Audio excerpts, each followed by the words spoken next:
चलिए एंड और दोबारा से कर लेते हैं इस पे बात, ठीक है।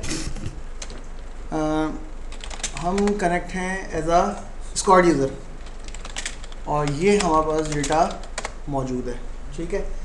अब फर्स्ट टाइम जो हमने सिंपल वेयर क्लॉज लगाई थी वो क्या थी, एक कंडीशन हम बता रहे थे कि मुझे वो एम्प्लॉयज़ देखने हैं या वो एम्प्लॉय देखना है जिसका एम्प्लॉय नंबर या जिसकी आईडी जो है वो है where employee number equal to 7788, वो रिकॉर्ड आ गया, ठीक है। सिंपल कंडीशन थी। और ये बात भी हमने देखी थी कि अगर हम वेयर क्लॉज में कोई ऐसा कॉलम लिख रहे हैं जो कि नंबर नहीं है जिसकी डेट टाइप, इसकी नंबर है डेट टाइप, हम कैरेक्टर या डेट टाइप का कोई कॉलम है उसको यूज़ करेंगे तो उसे सिंगल कोड में लिखेंगे। लेकिन अगर हमने इसे भी सिंगल कोड में लिखा तो क्या होगा, तो ये जो है इसको भी एग्जीक्यूट कर देगा, ये कोई इशू नहीं है, लेकिन रिक्वायर्ड नहीं है, ठीक है। रिक्वायर्ड हमें तब होगा जब हम कोई ऐसा कॉलम लिखते हैं जो कि कैरेक्टर हो या फिर डेटा टाइप उसकी डेट रिलेटेड हो, जैसे कि वे जॉब इक्वल टू क्लर्क। अब क्लर्क लिखा है तो क्योंकि ये कैरेक्टर डेटा है तो सिंगल कोड में लिखना है और उसी केस में लिखना है। स्टेटमेंट हमारी जो है वो केस सेंसिटिव नहीं है, लेकिन डेटा जो है हमारा केस सेंसिटिव होता है, ठीक है। ये तो सिंपल था। अब हमने जो एंड और की कंडीशन पढ़ी थी वो कुछ इस तरह से थी कि हमें वो एम्प्लॉयज़ देखना है जिसकी जॉब जो है सेल्समैन हो, ठीक है। अगर सिर्फ हम इस क्वेरी को देखें तो हमें पता चला कि हमारे पास 1 2 3 4 5 सेल्समैन है और हर सेल्समैन की डिफरेंट सैलरीज मौजूद है। हमने कहा कि हमें सिर्फ सेल्समैन दिखा दो, सेल्समैन आ गए। लेकिन अब हमने एक कंडीशन और ऐड की कि हमें वो रिकॉर्ड्स देखने हैं जो कि सेल्समैन तो हैं लेकिन उसके साथ साथ एंड सैलरी उनकी हो 1500 से ज़्यादा या फिर 1500 भी हो, इस तरह से। यानी कि वो एम्प्लॉय जिनकी जॉब सेल्समैन है और वो 1500 से ज़्यादा अर्न कर रहे हैं। दो बातों की दो कंडीशंस हमने दे दी। अब दोनों कंडीशंस का ट्रू होना ज़रूरी है। अगर कोई एम्प्लॉय हुआ जो कि सेल्समैन है और उसकी सैलरी 1000 होगी, वो आएगा इसमें? वो एम्प्लॉयज़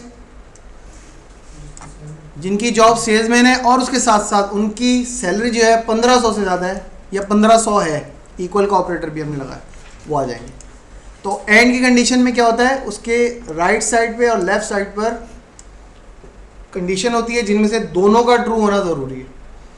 अगर हम इसे रिप्लेस कर दें और के साथ तो इसका मतलब क्या होगा, वो एम्प्लॉयज़ जिनकी जॉब सेल्समैन है वो आ जाएं और वो एम्प्लॉयज़ जिनकी सैलरी 1500 से ज़्यादा वो आ जाएं। 1500 से ज़्यादा जिनकी सैलरी चाहे उनकी कोई भी जॉब हो और सेल्समैन जो भी हो जिसकी जो भी सैलरी है, दोनों जो है अलग अलग कंडीशंस हो गई। इसमें तमाम सेल्समैन अब आपको नज़र आ रहे हैं 3 4 5।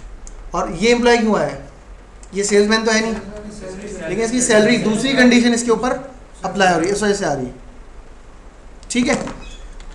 और एक बात हमने ये की थी कि अगर आपकी स्टेटमेंट के अंदर एंड और दोनों मौजूद हों तब क्या होगा। अगर मैं लिखूं where job equal to salesman और job equal to manager and sale equal to और ग्रेटर देन 1500, इसका क्या मतलब होगा, पहले एंड को प्रीसिडेंस बाय डिफॉल्ट होती है जो कि ये कंडीशन है। वो एम्प्लॉयज जो कि मैनेजर हैं और उनकी सैलरी जो है 1500 या 1500 से ज़्यादा है वो आ जाए, और उसके अलावा जो भी सेल्समैन है वो आ जाए। सेल्समैन तमाम आ गए, इस पर सैलरी की रिस्ट्रिक्शन अप्लाई नहीं हो रही, ठीक है। लेकिन मैनेजर कौन से आएंगे, जिनकी सैलरी 1500 या उससे ज़्यादा मौजूद है। ऐसा कोई भी मैनेजर आपको नज़र नहीं आएगा जिसकी सैलरी 1500 से कम है। और अगर हम चाहते हैं कि और को पहले रीड करें तो हमने ब्रैकेट यूज़ किया, और इसका अब क्या मतलब होगा,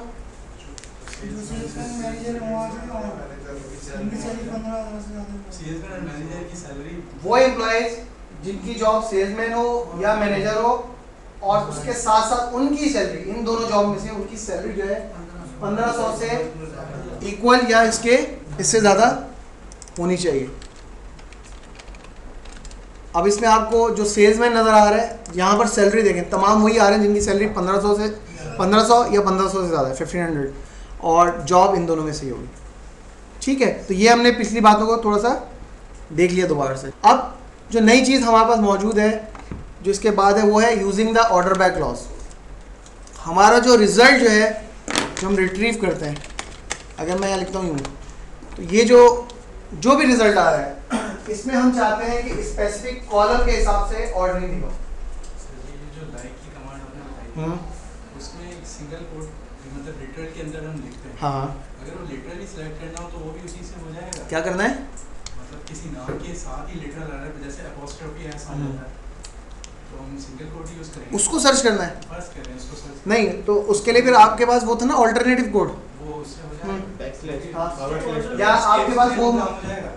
स्केप के लिए, तो स्केप तो इनके लिए होता है ना, जी, उससे क्या होगा? इसके लिए होता है। यानी कि अगर आपके डेटा के अंदर ये खुद मौजूद है, इनको अगर सर्च करना है तो आप क्या यूज करते हैं?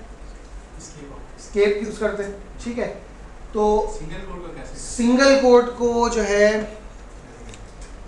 अगर हम देखें सिंगल कोड, वो तो वहाँ पर ख़त्म कर देगा ना, वो ख़त्म कर देगा। तो इसके लिए जो है आपको ऑल्टरनेट कोड यूज़ करके आपको देखना पड़ेगा। हम एग्जैक्टली कमांड अभी हम बाद में चेक कर लेंगे। ठीक है, तो इससे नहीं होगा, वो इससे नहीं होगा। क्यों? क्योंकि वही प्रॉब्लम आ जाएगा ना लिटर वाला।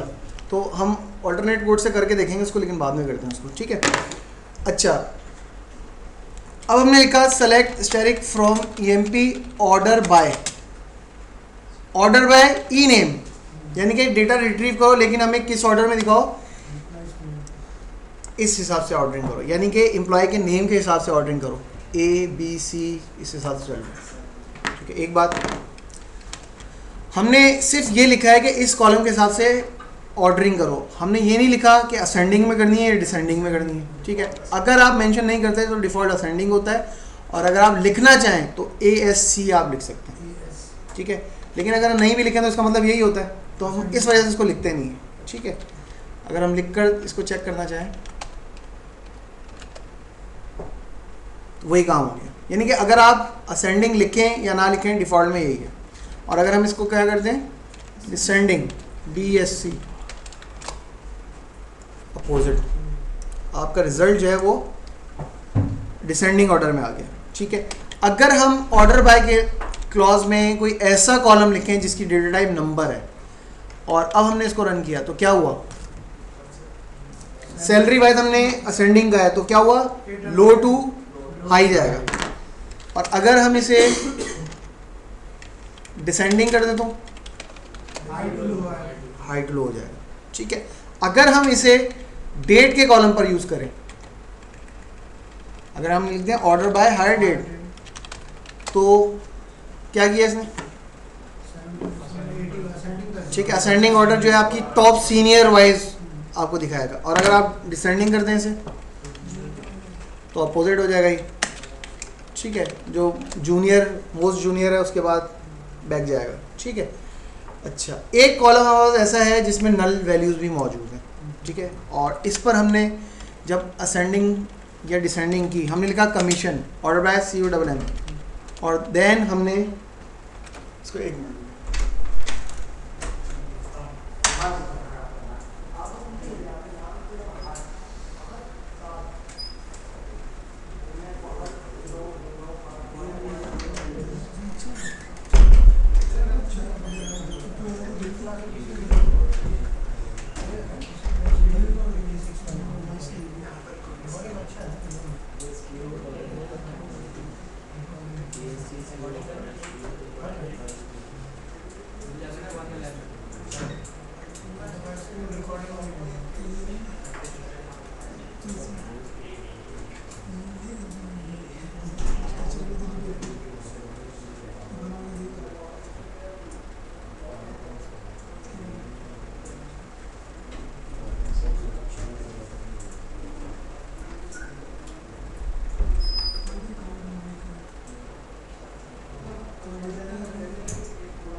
अच्छा, ऑर्डर बाय आपने कमीशन किया तो क्या हुआ, लो टू हाई ये तो आ गया, लेकिन फिर नल एंड में शो कर रहा है। अगर आपने इस कॉलम में डिसेंडिंग किया तो इसने क्या किया,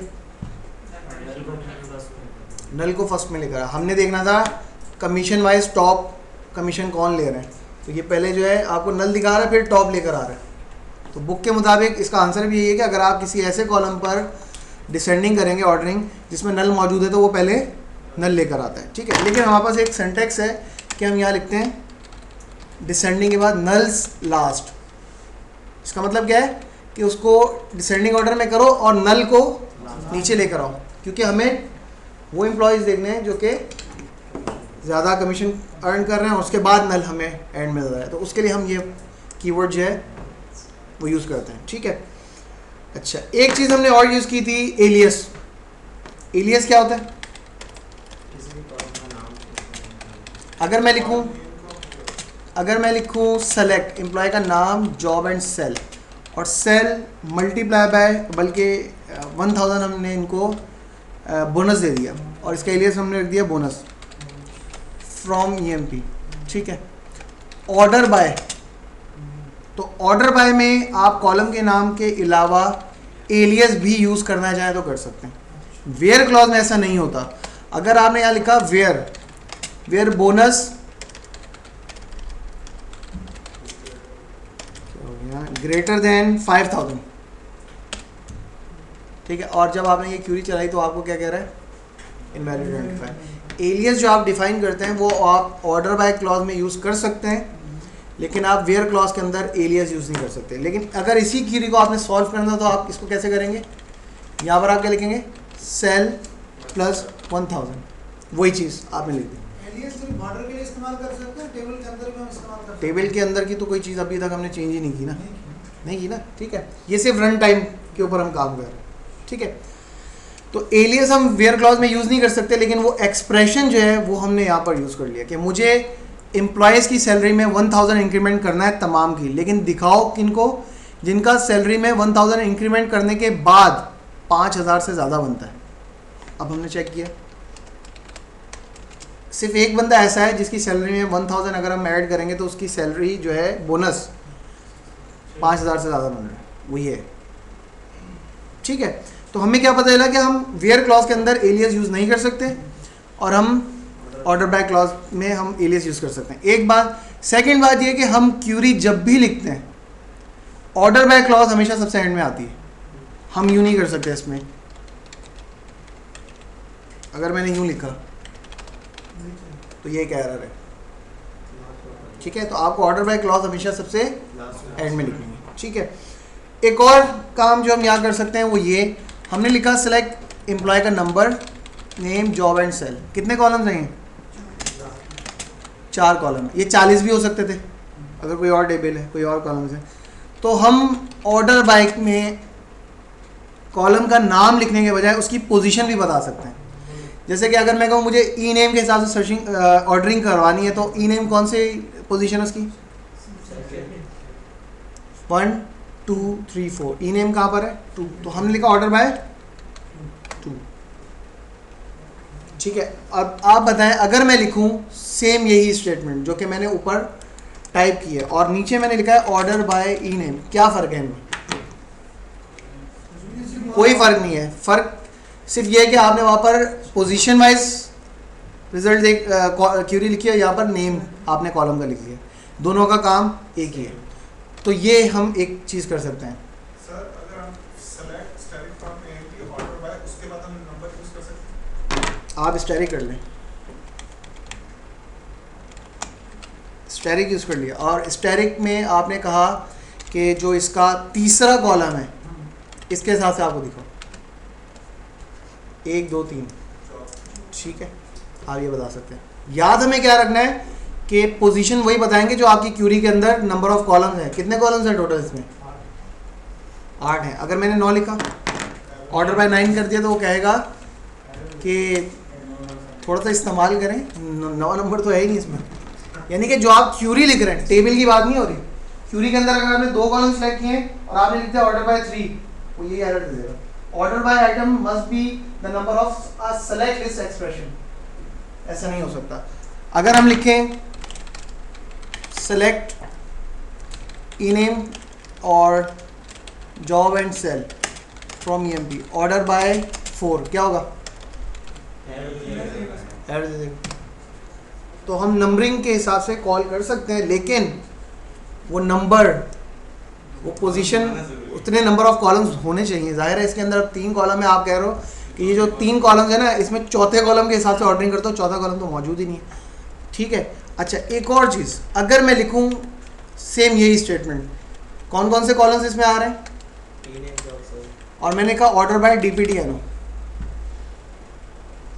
सेलेक्ट के स्टेटमेंट में DPTNO नहीं है, लेकिन ऑर्डर बाय में आपने लिख दिया वो कॉलम जो कि ऊपर मौजूद नहीं है। अब क्या होगा? क्यूरी चल जाएगी, लेकिन हमें पता नहीं चलेगा। तो उसको भी चल जाना चाहिए। कौन सा? वही पोजीशन वाला तो नहीं चल सकता ना, कॉलम है ही नहीं, पोजीशन वाला कैसे चलेगा? वो टेबल के अंदर तो जैसे आपने अभी स्टैरिंग यूज किया, हाँ, तो स्टैरिंग में वो सारे कॉलम आ गए, इसमें स्टेरिंग में तो तमाम आ गए ना। अब इस क्यूरी के अंदर 3 कॉलम थे और आप इसको कह रहे हैं चौथा कॉलम। ठीक है, नहीं हो सकता। तो आप, लेकिन जिस तरह से हमने पढ़ा था कि हम वेयर क्लॉज के अंदर ऊपर DPTNO सेलेक्ट नहीं कर रहे, लेकिन वेयर क्लॉज में आप DPTNO वाइज रिजल्ट डाल देते हैं, तो सेम वही काम कर रहे हैं। ठीक है। आगे जब हम जाएंगे तो हम वेयर क्लॉज में उस टेबल के बजाय दूसरे टेबल का रेफरेंस भी दे सकते हैं कि यहाँ से वहाँ उस टेबल में जाओ और ये मैचिंग करके लेकर आओ कि ये वैल्यू अगर यहाँ मौजूद है तो उसके हिसाब से करो। ठीक है। तो इस बेस पे भी ये रिजल्ट चल जाएगा।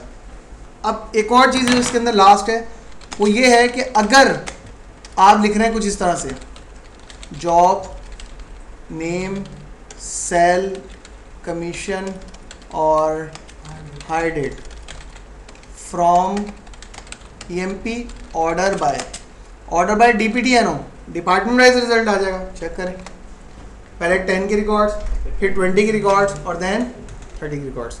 ठीक है। हमने अब लिखा order by DPTNO comma job. Multiple column की बेस पे भी आप इसमें असेंडिंग करवा सकते हैं या डिसेंडिंग करवा सकते हैं। अब जब हमने रन किया तो क्या हुआ? पहले से वो डिपार्टमेंट नंबर 10 के रिकॉर्ड्स को पहले सॉर्ट किया, 10 के रिकॉर्ड आ गया और उसमें देन जॉब के हिसाब से 20 को देखें, अगर आप 20 के तमाम रिकॉर्ड एक साथ किए और उसमें देन जॉब के साथ A for analyst, C for clerk, M for manager, S for salesman. यानी कि हम मल्टीपल कॉलम की बेस पर भी ऑर्डरिंग कर सकते हैं। और हमारे पास ये भी ऑप्शन है कि हमने यहाँ लिखा हुआ है कि DPTNO के हिसाब से उठाओ, देन जॉब के हिसाब से उठाओ। मैंने लिख दिया कि जॉब को डिसेंडिंग में दिखाओ। अब क्या होगा? डिपार्टमेंट नंबर 10 के रिकॉर्ड्स पहले आएंगे, लेकिन जॉब वाइज अपोजिट हो जाएंगे, डिसेंडिंग ऑर्डर में हो जाएंगे। दोनों में डिसेंडिंग में तो ब्रैकेट यूज करेंगे, दोनों के साथ डिसेंडिंग यूज करेंगे।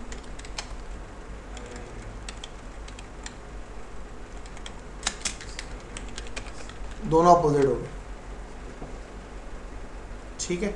यानी कि आप किसी भी कॉलम को चाह रहे हैं असेंडिंग में आए, कोई डिसेंडिंग में आए, जो भी आपकी रिक्वायरमेंट है उसके मुताबिक आप इसको कर सकते हैं। और इसका तो ज़ाहिर काम है, आप रिपोर्टिंग करते हैं, आपको एक स्पेसिफिक कॉलम के फॉर्मेट में प्रोडक्ट नेम वाइज दिखाना है, या डिक्शनरी आप देख रहे हैं ऑर्डरिंग में चल रही होती है, अगर वो ऑर्डरिंग में नहीं होगी तो फिर आप पूरी ज़िंदगी एक ही वर्ड सर्च करते रह जाएंगे कि ये कहाँ पर लिखा हुआ है।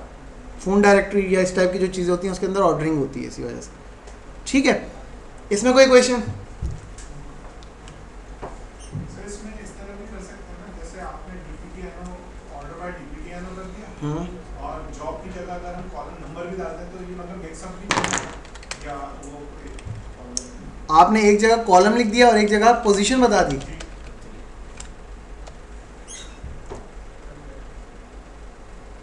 ठीक है। इस तरह से यूज़ नहीं करते।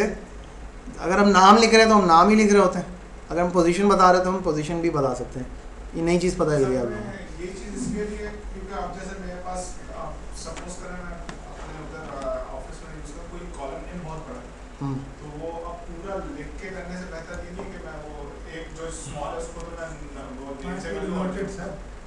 ठीक है। कितना बड़ा होगा कॉलम का नाम आपके ख्याल में? अब जैसे tier underscore sys underscore date का जो एक कॉलम है हमारा, कितना बड़ा है? इस तरीके से मैं कॉलम नेम बता रहा हूँ। मैं कॉलम के नाम की लेंथ पूछ रहा हूँ। कितने डिजिट की? Tier underscore length character tier underscore sys underscore kind कितना हो गया बताओ ना। एक कॉलम की मैक्सिमम विड्थ होती है 30 कैरेक्टर्स। 30 तो नहीं है लेकिन बहरहाल हाँ सही है, तो यानी कि उसकी भी एक रिस्ट्रिक्शन है कि 30 कैरेक्टर्स होते हैं जी। 30 कैरेक्टर्स कम है, कम है कॉलम की हेडिंग की विड्थ, बहुत ऐसा क्यों वजह? अगर कॉलम बना मैंने आपको कहा कॉलम की विड्थ, डेटा की विड्थ नहीं कहा मैंने। ये जो हेडिंग आ रही है इसकी विड्थ, ठीक है, इसकी विड्थ जो है ये तो हम पढ़ेंगे 4000 बाइट्स भी हो सकती है, और अगर ये कम पड़ी है तो ये 4 GB तक भी हो सकता है, तो ये बहुत ज़्यादा होती है। डेटा की बात नहीं कि मैं सिर्फ हेडिंग की बात, हेडिंग 30 कैरेक्टर बहुत ज़्यादा होती है, ठीक है। हम इतनी बड़ी हेडिंग्स आमतौर पर यूज़ नहीं करते, शॉर्ट होती है आमतौर पर। दूसरी बात कि हेडिंग अगर नहीं हो रही बड़ी तो हमारे पास एलियस का ऑप्शन है। एलियस अब आप जितना बड़ा लिख दें, उसकी तो आपकी मर्जी है ना, आप लिख सकते हैं, ठीक है। सर ये जो टूल है इसको थोड़ा सा डिफाइन कर दो। इसके लिए आपको टाइम पर आना पड़ेगा, ठीक है। सर कोशिश तो करो। कोशिश नहीं करनी, करना है आपको, टाइम पर आना है।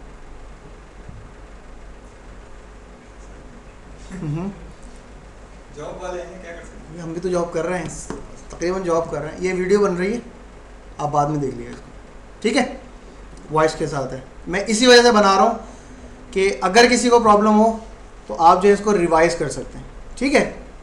इसमें माइंड करने की ज़रूरत नहीं है, क्योंकि हमारा टाइम वेस्ट होगा, हमें अपने टाइम के हिसाब से चलना है। क्योंकि एक टॉपिक जो है ऑलरेडी मैं पीसी से रिपीट करता हुआ आ रहा हूँ, सही है। अब ये मेथड्स आपको दिखा रहा है, पहले भी क्या किया कि हाई डेट जो है उसके हिसाब से दिखाओ, लेकिन डिसेंडिंग। डिसेंडिंग का मतलब पहले कौन सी डेट्स आएंगी, रीसेंट डेट्स होंगी, उसके हिसाब से दिखाएगा। सेकंड में क्या किया, sorting by column alias, alias के हिसाब से आपको दिखा रहा है, यानी कि आपने अगर कोई एलियस यूज़ किया है तो देन आप उसको ऑर्डर बाय में भी लिख सकते हैं, वेयर क्लॉज में नहीं लिख सकते, ये हमने बात की थी। और लास्ट क्या है, सॉर्टिंग बाय मल्टीपल कॉलम्स, कि आप मल्टीपल कॉलम की बेस पर ऑर्डरिंग कर सकते हैं। यानी कि इसके मुताबिक क्या होगा, डिपार्टमेंट वाइज सॉर्टिंग करो, देन ठीक है। अच्छा, ये आपकी रिक्वायरमेंट के मुताबिक होता है कि आप जो है ऑर्डर बाय में एक से ज़्यादा कॉलम्स लिख दें, जितने चाहे लिखना चाहे लिख सकते हैं, 10 20 30 जितने भी हैं, ठीक है। जितने ज़्यादा आप कॉलम लिखेंगे उतनी ज़्यादा वो क्यूरी हैवी हो जाएगी। अगर मैं लिखता हूँ सेलेक्ट स्टैटिक फ्रॉम ईएमपी, तो बैक में क्या है, डेटा उठाओ स्क्रीन पे ले आओ। ऑर्डर बाय में क्या है, डेटा उठाओ, ऑर्डर बाय में क्या लिखा है, डिपार्टमेंट नंबर, फिर उसको उस ऑर्डर में लेकर आओ, फिर लेकर आओ। कॉलम बढ़ते जाएंगे, क्या कर रहा है, उसको मज़ीद एक्स्ट्रा काम करना पड़ रहा है, तो परफॉर्मेंस आपकी डाउन होती है। तो आपकी कोशिश ये होनी चाहिए कि मिनिमम कॉलम्स इसके अंदर जो है, जो इंतहाई रिक्वायर्ड है उनको आप शामिल करें। गैर ज़रूरी बिला वजह आप इसके अंदर कॉलम्स नहीं लिखें, ठीक है, क्योंकि जाहिर है उसको एक्स्ट्रा काम करना पड़ा है। एक्स्ट्रा काम का मतलब है CPU यूजेज होगा। डेटाबेस में आप अकेले काम नहीं कर रहे हैं, पूरे यूज़र्स और भी कनेक्टेड हैं, तो ये बात आपको माइंड में रखनी है जी। ज़्यादा लोड होता तो कभी-कभी बैठ जाते थे, चलिए बैठ जाते। फिर उसको सही करना पड़ता है ना। अगर नहीं होता तो कभी डेटा अगर लॉस होने का खतरा होता तो उसको इसको 12 सब्स्टिट्यूशन वेरिएबल।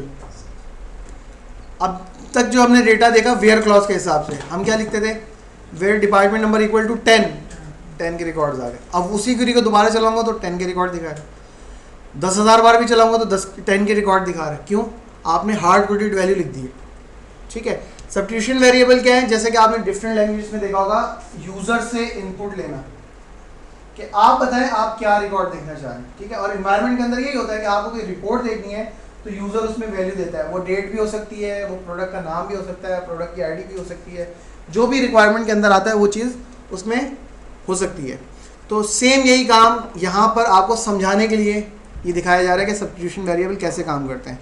कि आप क्यूरी बना देंगे और क्यूरी को जब आप एग्जीक्यूट करेंगे तो रन टाइम पर आपसे वैल्यू पूछेगा, ठीक है। इसके लिए जो चीज़ यूज़ होती है वो है सिंगल एम्परसेंट साइन। जो साइन होता है एक ये है और एक डबल एम्परसेंट साइन यूज होता है। कहाँ यूज़ कर सकते हैं आप, वेयर कंडीशन में भी, ऑर्डर बाय में भी, कॉलम एक्सप्रेशन में भी, टेबल नेम में भी और इंटायर सेलेक्ट स्टेटमेंट। ये आप कर सकते हैं, लेकिन इन्वायरमेंट के अंदर आप इतनी चीज़ों पर नहीं कर रहे होते हैं। जो हो रही होती है आमतौर पे वो वेयर कंडीशन हो रही होती है कि यूज़र ने कौन सा डेटा देखना है और ज़्यादा से ज़्यादा यूज़र ने किस कॉलम के हिसाब से असेंडिंग डिसेंडिंग करानी है। ये भी आमतौर पे नहीं हो रहा था, लेकिन मैक्सिमम ही होता है।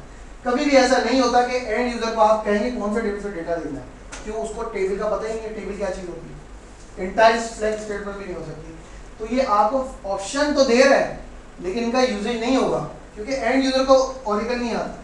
उसको क्या पता क्या करना है? उसको तो जो है सिर्फ सिंपल अपना काम से काम करना है कि मुझे ये रिकॉर्ड देखना है वगैरह वगैरह। तो उसके लिए वेयर कंडीशन मैक्सिमम यूज़र होती है, या ज़्यादा से ज़्यादा ऑर्डर बाय क्लॉज पे हो जा सकता है। कैसे यूज़ होता है ये? अगर मैं कहूँ कि मुझे वो रिकॉर्ड्स देखने हैं जो कि डिपार्टमेंट नंबर 10 में मौजूद है, where DPD NO equal to 10 के रिकॉर्ड्स आ गए, ठीक है। ये क्यूरी दोबारा चलेगी तो क्या होगा? क्योंकि आपने एक क्यूरी लिख दी है, लेकिन सब्स्टिट्यूशन वेरिएबल में क्या होगा? हमने लिखा select static from EMP where DPD NO equal to, अब हमने यहाँ लिखा %, ठीक है। और आगे आप कोई भी वेरिएबल का नाम रख दो, कोई भी नाम हो सकता है। हमने दिया DID डिपार्टमेंट ID, ठीक है, और सेमीकोलन लगा दिया। अब जब हमने इसको रन किया, अब रन टाइम पे आपसे वैल्यू पूछ रहा है कि एंटर वैल्यू फॉर DID, जो भी आपने वेरिएबल रखा है। हमने कहा 10, डिपार्टमेंट नंबर 10 के रिकॉर्ड्स आ गए। इस क्यूरी को हमने दोबारा रन किया। हर रन टाइम के लिए जब भी आप इस क्यूरी को रन करेंगे ये आपसे वैल्यू मांगेगा, यानी कि यूज़र जब भी रिपोर्ट उसको कोई देखनी है तो वो उसको बताना है ना कौन सी रिपोर्ट देखना चाह रहे हैं। बैंक के अंदर अगर आपको स्टेटमेंट निकालनी है तो वो एंड यूज़र आपसे क्या पूछेगा? आप अपना अकाउंट नंबर बताएं, या पूरी जितने भी कस्टमर है सबका रिकॉर्ड निकाल के आपको दे देगा? ऐसा तो नहीं होगा ना। आपसे अकाउंट नंबर पूछेगा, रन टाइम पे वैल्यू देगा वो, ठीक है, और उसकी बेस पे आपका जो भी डेटा है वो आ जाएगा। स्टोर प्रोसीजर क्या चीज़ है हमें पता ही नहीं है अभी। स्टोर प्रोसीजर इतना बड़ा वर्ड यूज़ कर दिया तुमने। अगर मैं सीक्वल करता हूं तो उधर @ साइन होता है, यहां पे एम्परसेंड होता है। ये बात @ क्या होता है वहाँ पर? क्या काम क्या काम करता है वो मैं ख्याल है उसमें भी आप सेट करते हैं वैल्यू, मतलब आप वेरिएबल डिफाइन करने के लिए शायद, I don't know, I am asking you a question. तुमने बयान ही बदल दिया अपना, शायद करते हो और अब बोल दिया है, मुझे पता ही नहीं है। SQL सर्वर का मुझे नहीं पता, ठीक है। यूज रन टाइम पर अगर आपको वैल्यू चाहिए ऑरिकल के अंदर तो आप % यूज़ करते हैं, ठीक है। अब ये क्यूरी दोबारा रन हुई, आपने वैल्यू दे दी।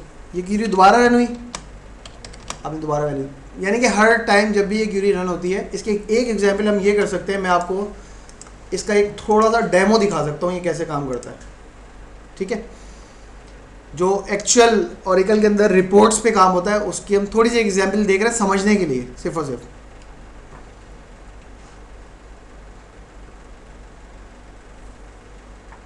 ये ऑरिकल डेवलपर सूट आपको अलग से इंस्टॉल करना पड़ता है। जिस तरह से आपने डेटाबेस इंस्टॉल किया है तो डेवलपर सूट का एक सॉफ्टवेयर होता है जो आप इंस्टॉल करते हैं, तो उसमें रिपोर्ट बिल्डर नाम का एक सॉफ्टवेयर इंस्टॉल होता है। इसमें सिंपल जो है हमने नेक्स्ट किया और SQL क्यूरी, और हमने लिखा select static from EMP where employee number equal to EID। कोई कुछ भी लिख दिया, ज़रूरी नहीं है। यहाँ पर %, कुछ और चीज़ होती है मतलब, लेकिन कॉन्सेप्ट देने के लिए वहाँ पर सब्स्टिट्यूशन वेरिएबल आपका %, होता है। कनेक्ट टू डेटाबेस से, और तमाम कॉलम्स आपको देखने हैं। और हमने कहा कि हमें सैलरी का सम दिखाओ, और काफ़ी है वो। ये नहीं, वो तो हमने सब उठा लिए, फिनिश। अब ये जब रिपोर्ट रन होगी तो ये आपसे क्या कह रहा है? वैल्यू दें, ठीक है। इसको बाकायदा हम फॉर्मेट करते हैं, सेटिंग करते हैं, लेबल करते हैं, वो हम कुछ भी नहीं कर रहे। हमने क्या लिखा था? Where employee number. वैल्यू किसके लिए मांगी थी हमने? एम्प्लॉय नंबर के लिए मांगी थी, 7788।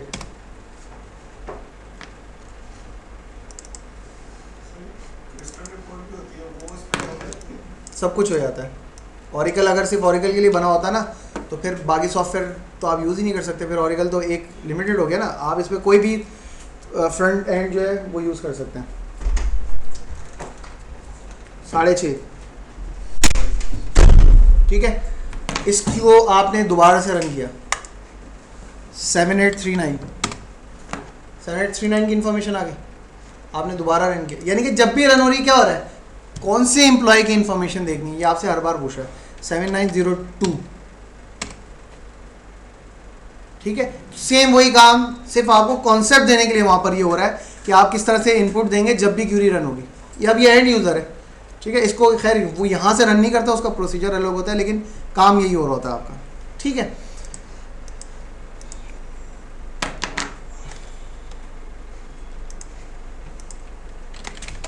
अच्छा, अगर मैं लिखूँ select static from EMP where job equal to, अब मैं चाह रहा हूँ कि यूज़र रन टाइम पे जॉब के लिए वैल्यू दे। अब जॉब क्या है, नंबर डेटा टाइप है उसकी या करेक्टर है? करेक्टर है, तो हमें सिंगल कोट में लिखना पड़ा %, जॉब या कुछ भी आप इसमें दे दें।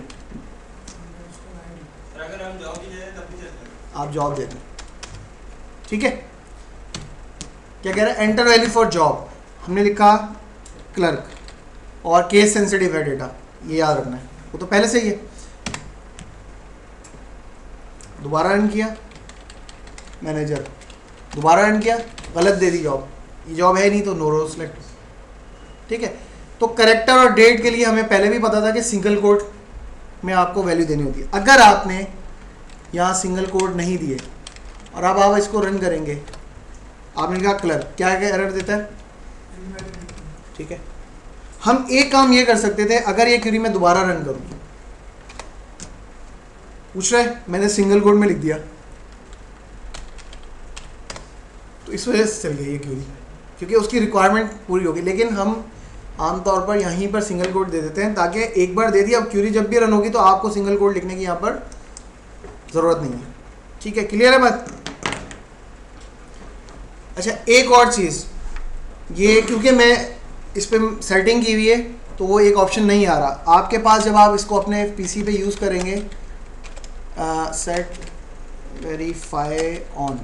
ठीक है, जब आप ये फर्स्ट टाइम क्यूरी ये चलाएंगे जो हम %, के साथ यूज़ कर रहे हैं, तो ये कुछ इस तरह से चलती है, from EMP where DPDNO equal to, हमने लिखा %, और ये नंबर है, इसको भी वही बात कि सिंगल कोड में लिख दिया तब भी चल जाएगा, इशू नहीं है। हमने लिख दिया DNO, डिपार्टमेंट नंबर, क्या कह रहा है, वही डिपार्टमेंट नंबर की वैल्यू दें, हमने 20 दिया, तो अब आपको डिपार्टमेंट नंबर 10 के रिजल्ट 20 दे दिया हमने, 20 के रिकॉर्ड्स नज़र आ रहे हैं, लेकिन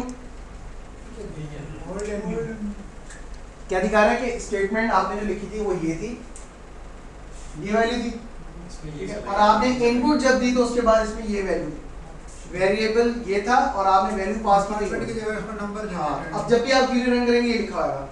ठीक है, ये सिर्फ आपको यूँ दिखाने के लिए कि ये वैल्यू थी और अब आपने ये वैल्यू पास कर दी, इसकी हमें ज़रूरत नहीं होती तो हम इसको ऑफ कर देते हैं। ऑफ कैसे करेंगे, हमने लिखा सेट वेरीफाई, वेरीफाई को आप शॉर्ट में वेरी लिख सकते हैं खाली, और ऑफ। अब आप जब क्यूरी चलाते हैं तो ये लिखा नहीं आता। अच्छा, अब मैं नेक्स्ट टाइम अगर SQL+ करूँगा फिर वही प्रॉब्लम आएगा, तो हमने जो लॉगिन की फ़ाइल बनाई थी हमने उसको लॉगिन किया, और मैंने क्योंकि उसमें ऑलरेडी लिखा हुआ है तो इस वजह से ये नहीं आ रहा था।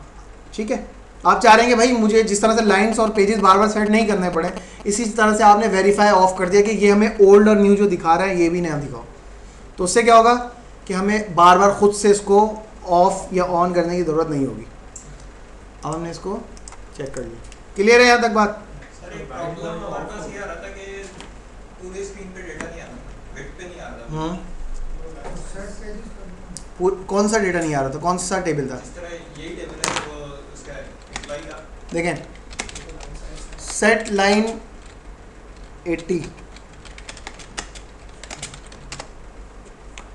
तरीके से। डिफ़ॉल्ट में ये 80 कैरेक्टर्स होती हैं विड्थ, यहाँ से लेकर अगर यहाँ तक ये जो डैश आपको नज़र आ रहे हैं और स्पेस के साथ आप काउंट करेंगे ये 80 होंगी। 80 कैरेक्टर इसकी डिफ़ॉल्ट सेटिंग होती है, इसी वजह से हमने सेट लाइन 100 किया हुआ है। 100 मतलब यहाँ तक, स्क्रीन एडजस्ट कर लो एक बात। लेकिन उसमें भी क्या मसला है, अगर आप कोई ऐसे टेबल पे क्यूरी कर रहे हैं जिसमें और ज़्यादा कॉलम्स हैं तो वो सेट नहीं होंगे। तो उसका तरीका क्या है, आप कॉलम्स जो है स्पेरिक यूज़ ना करें, आप जो है स्पेसिफिक कॉलम सेलेक्ट कर लें। एक बात, दूसरी ये कि हमने एक कमांड पढ़ी थी कॉलम की, कॉलम का नाम और फॉर्मेट A20 वगैरह हम एडजस्ट कर सकते हैं, किसी कोई बड़ा है तो उसको छोटा कर दो, कोई छोटा है तो उसको बड़ा कर दो। तो आप लिमिटेड कॉलम में SQL प्लस में आपको ये सेटिंग करनी पड़ेगी, ISQL प्लस में या थर्ड पार्टी सॉफ्टवेयर के अंदर आपको ये काम नहीं करना पड़ेगा।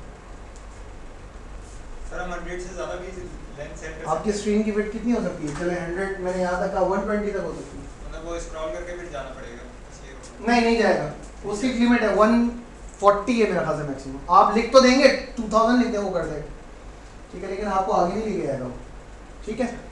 तो इसका बेहतर हल क्या है, आप या तो ISQL प्लस यूज़ करें अगर आपको ये प्रॉब्लम है, ठीक है, या फिर आप लिमिटेड कॉलम यहाँ पे शो करें। अगर मैं HR के अंदर सेलेक्ट स्टैटिक लिखूंगा कभी भी सेट नहीं होगा, उसके अंदर कॉलम ही इतनी ज़्यादा है कि भाई वो एक उसमें आ ही नहीं सकता, ठीक है।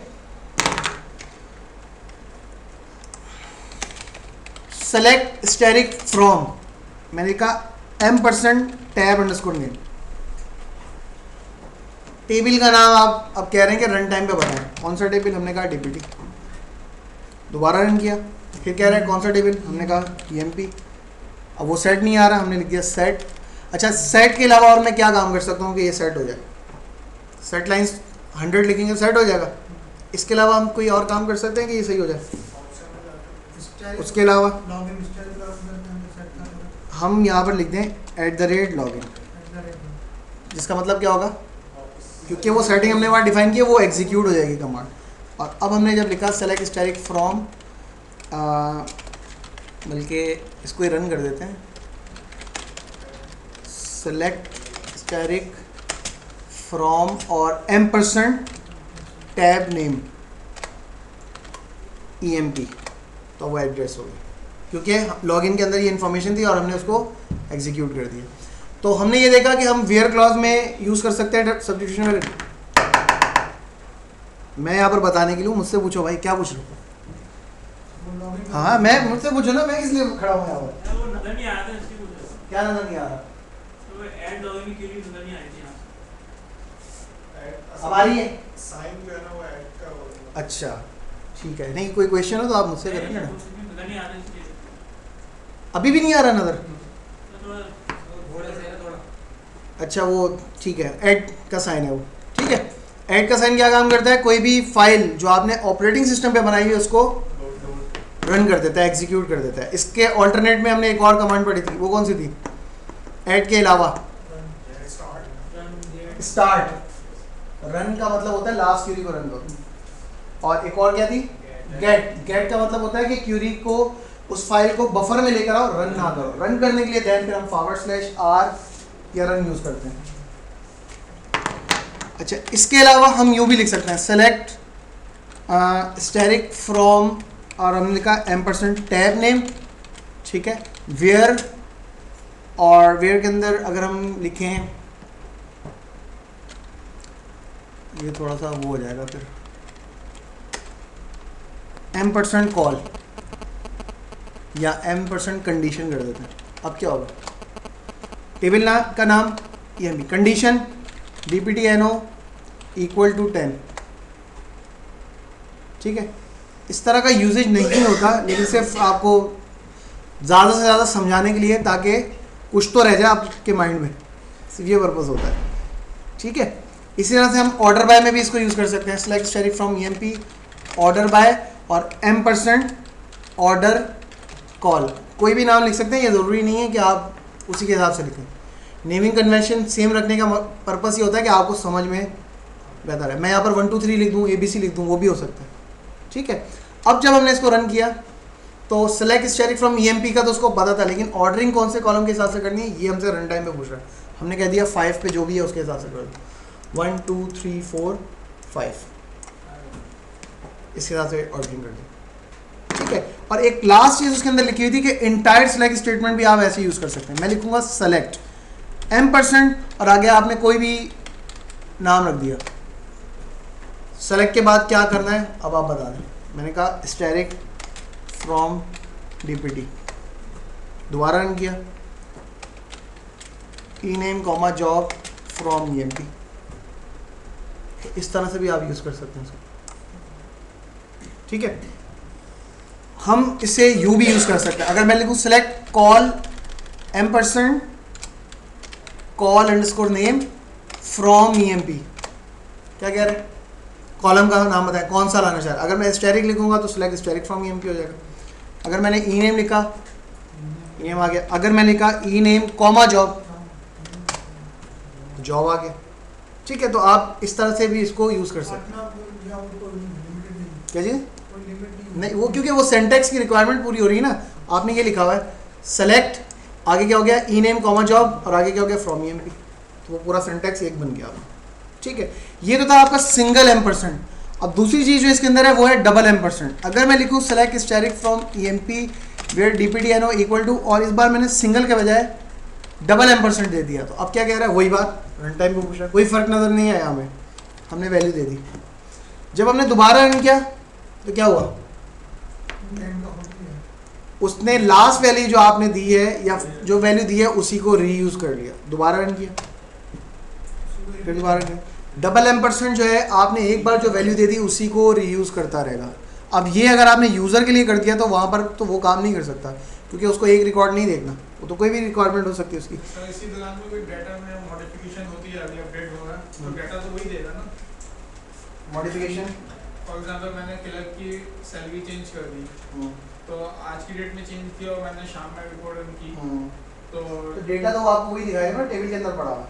जो नया डेटा अगर डिपार्टमेंट नंबर 10 में आ गया तो वो भी इसके अंदर आएगा, ऑलरेडी डेटा कोई चेंज हो गया तो वो भी इसके अंदर दिखाएगा, मॉडिफाइड डाटा दिखाएगा, लेकिन इसी क्यूरी के ऊपर, इसी क्यूरी के अंदर। इसमें जो है आपसे मेन चीज़ ये है कि आपने जो एक बार वैल्यू दे दी ना, उसी की बेस पे क्यूरी को एग्जीक्यूट किया यार।